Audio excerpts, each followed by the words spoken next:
Με τη μεταλλοπλαστική δίνεις ζωή σε ένα μέταλλο.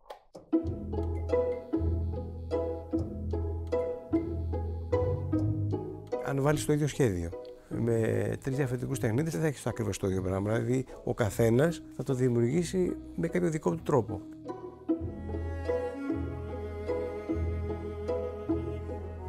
Στη μεταπολεμική Αθήνα, ας πούμε, ο πατέρας μου, ο Μαθαίος Αρμάος, συγχρόνως πηγαίνοντας στο σχολείο, έμαθε και την τέχνη αυτή.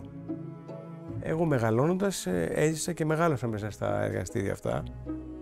Γεμάτο κόσμο, γεμάτο τεχνίτες, όπου ο καθένας έκανε τη δικιά του δουλειά.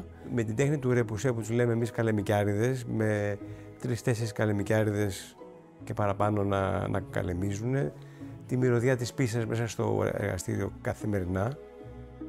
Ουσιαστικά το ρεπουσέ είναι μεταλλοπλαστική, δηλαδή σφυριλατούμε το μέταλλο για να δημιουργήσουμε το σχέδιο που έχουμε σχεδιάσει πάνω σε αυτό. Ανάλογα με τις κοιλότητες που δημιουργεί το σχέδιό μας, δημιουργούμε τα εργαλεία μας που λέγονται καλέμια. Δεν υπάρχουν στο εμπόριο, τα διαμορφώνουμε εμείς.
Η χρυσοχοΐα, είτε κάνεις ένα σημείο αντικείμενο, είτε ένα χρυσό, είναι μια δημιουργία.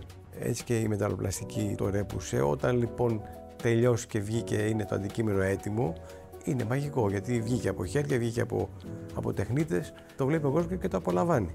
Είναι έργο τέχνης πλέον.